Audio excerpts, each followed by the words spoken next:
Hi guys, welcome to Indian news social media channel. Today topic ఏంటంటే daddy princess టాపిక్లోనే మనము కొన్ని episodes చెప్పలేదు కదా, పార్ట్ 2 పార్ట్ 3 అనేది కంటిన్యూ చేయలేదు మన హ్యాష్ట్యాగ్ ఆలోచన వల్లనే. ఇప్పుడు అదే ప్రోగ్రాము కంటిన్యూ అంటే 2 పార్ట్స్ కూడా ఇవ్వాలని నేను చెప్తాను, అంటే 1 పార్ట్ రిలీజ్ చేస్తాను.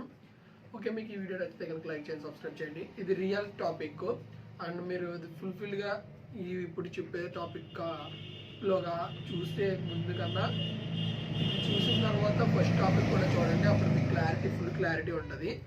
ఓకేనా? ఇవాళ టాపిక్లోకి వెళ్ళిపోతే, హిందూని వదిలేసిన తర్వాత రామ్ తన మీద ఇష్టం పడడం లేదని చెప్పేసి రామ్కి ఒక హిందూ ఏంటంటే ఇష్టం. ఓకే, 6 months వరకు ఇలా కంటిన్యూ చేశారు. ఇట్లా ఏంటంటే నందు వచ్చేసి రామ్కి ప్రపోజ్ చేయడము, ఇట్లా వాళ్ళతో కలిసి ఉండడము, ఇదంతా 6 months వరకు జరిగిందనమాట.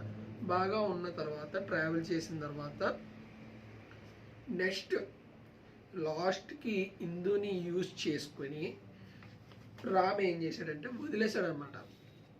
రామ్ వదిలేసిన తర్వాత ఏమైందంటే తను డిప్రెషన్కి వెళ్ళిపోయి, నందు ఫుల్ఫిల్గా డిప్రెషన్కి వెళ్ళిపోయి ఫిజికల్గా మెంటల్గా అన్నిటిగా ట్రస్ట్ ఫీల్ అయ్యి ఇక్కడ అబ్బాయిని వదులుకోలేక, నెక్స్ట్ తనకి ఇష్టమైన వ్యక్తిని వదులుకోలేక, రామ్ని వదులుకోలేక ఏంటంటే మొత్తం మైండ్ అంతా డిస్క్రైబ్ అయిపోయి చనిపోవాలనే స్టేజ్కి నందు వస్తుంది.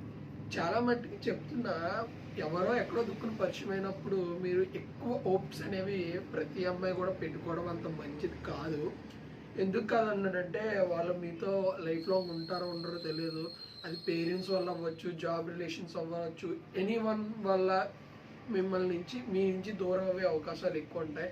కాబట్టి 99% ఎక్కువ హోప్స్ అనేవి పెట్టుకోకండి. అండ్ అలాగే అని చెప్పి మీ పేరెంట్స్ని కూడా ఇబ్బంది పెట్టకుండా, వాళ్ళని కూడా, ఎందుకంటే ఇన్ని సంవత్సరాలు, ఒక 24 సంవత్సరాల వరకు మిమ్మల్ని కనీ పెంచి చాలా జాగ్రత్తగా చూసుకున్న వ్యక్తులు వాళ్ళు చెప్పినట్టు వినటం బెటర్ అని నా ఒపీనియన్. వాళ్ళని తిరిగి ఎదిరించడం అనేది చెయ్యొద్దు, ఎందుకంటే వాళ్ళు బాధపడతారు.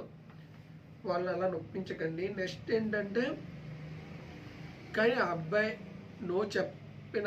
చెప్పకుండా ఉంటే ఆ అమ్మాయి సూసైడ్ చేసుకోవడానికి డిసైడ్ అయిపోయింది. కాబట్టి సూసైడ్ చేసేసుకుంటే ఆ అమ్మాయి పరిస్థితి ఏంటి? ఇట్లా కొంతవరకు ఏంటంటే నందుకి మన 6 months జర్నీ అన్నాం కదా, ఈ 6 months జర్నీలోని మొత్తం వాళ్ళ లైఫ్ అంతా పార్కులు తిరగడము, ఇట్లా ఎంజాయ్ చేయడము, మూవీస్కి వెళ్ళడము, ఇట్లా అవుటింగ్స్కి వెళ్ళడము, ఇవన్నీ జరిగాయి. కానీ అట్లా సడన్గా ఒకసారి వద్దు, డిస్టెన్స్ మెయింటైన్ చేద్దాం, సడన్లీ అన్నీ డిసైడేషన్ చెప్తే మెంటల్గా ఇప్పుడున్న ప్రజెంట్ అమ్మాయిలు ఏంటంటే స్ట్రెయిన్ అవ్వడము, స్ట్రెస్ ఫీల్ అవ్వడము, అండ్ మెంటల్గా వాళ్ళు అది అర్థం చేసుకోవడానికి చాలా కష్టమవుతుంది. అండ్ ఇక్కడ ఇంకోటి ఏంటంటే, చాలామంది అమ్మాయిలు ఫాస్ట్ డిసిషన్స్ తీసుకోవడము, అట్లా ఫాస్ట్ డిసిషన్స్ తీసుకునే లైఫ్ని నాశనం చేసుకోవడం జరుగుతుంది.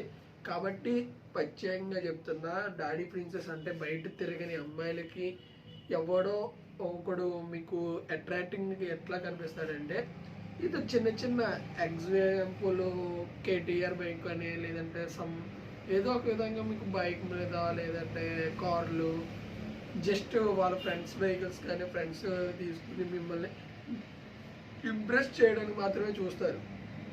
కాబట్టి 100% ఏ అబ్బాయిని మీరు అంత బేగా నమ్మొద్దు. ఒకవేళ నమ్మినా వాళ్ళతో అంత డిస్టెన్స్ వరకు ఆలోచించకండి. ఎందుకంటే నేను పక్కా చెప్తున్నా, ఏదో ఒక రీజన్తో డిస్టెన్స్ అనేది పెరగడం అనేది కన్ఫర్మ్. ఎందుకంటే అది లైఫ్లో మనం లవ్ చేసిన వ్యక్తినే మనం మ్యారేజ్ చేసుకుంటాం అనేది 50-50 ఛాన్సెస్ ఉంటాయి, లేదంటే మిగతా 0 ఛాన్సెస్. మీకు ఈ టాపిక్ నచ్చితే కనుక లైక్ చేసి సబ్స్క్రైబ్ చేయండి. అండ్ మళ్ళీ చెప్తున్నా, మనకి Jan 30న ఒక సర్ప్రైజ్ ప్రోగ్రామ్ సీజన్ 2.0 అనేది రాబోతుంది. అందరూ కూడా తప్పకుండా ఆ వీడియోను కూడా లైక్ చేస్తారని కోరుతున్నాము.